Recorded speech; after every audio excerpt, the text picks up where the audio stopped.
জয় মা, জয় মা, জয় মা। আশা করি আপনারা সকলেই ভালো আছেন। আমি এডিট ব্যানার্জি দিনপঞ্জিকা নিয়ে আপনাদের নিকট হাজির। আগামীকাল 7ই জ্যৈষ্ঠ 1433 বঙ্গাব্দ 22শে মে 2026 খ্রিস্টাব্দ শুক্রবার শুক্লপক্ষ। সূর্য উদয় হবে ভোর 4:57 এবং সূর্য অস্ত যাবে সন্ধ্যা 6:11।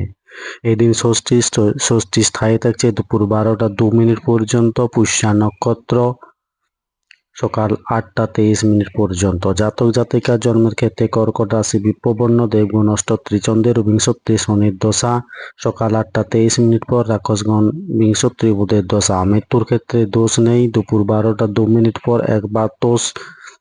যাত্রা শুভ, পশ্চিমে নিষেধ, সকাল 8:16 পর যাত্রা নেই। শুভকর্ম ধান্যচ্ছেদন সকাল 8:16 পর, পঞ্চামৃত ষাটবক্ষণ, নামকরণ, নিষ্ক্রমণ, দেবতা গঠন, নৌকাচালন, নৌকাযাত্রা, ক্রয় বাণিজ্য, বিপন্ন আরম্ভ, পুণ্য শান্তি সস্তান, বৃক্ষাদি রোপণ, ধান্য স্থাপন, কারখানা আরম্ভ, বাহন ক্রয় ও বিক্রয়, কম্পিউটার নির্মাণ ও চালন সকাল 11:34 পর, বিক্রয় বাণিজ্য, ভূমি ক্রয় বিক্রয়, গো বিক্রয় আদি। এই দিন সমাজ সংস্কারক রাজা রামমোহন রায়ের আবির্ভাব দিবস 22শে মে 1772 খ্রিস্টাব্দ। তিথি অনুযায়ী ষষ্ঠীতে নিম খাওয়া উচিত নয়। শুক্রবার চুল দাড়ি নখ কাটা উচিত নয়। ধন্যবাদ। সকলে ভালো থাকুন, সুস্থ থাকুন, অপরকে সুস্থ রাখুন। জয় মা।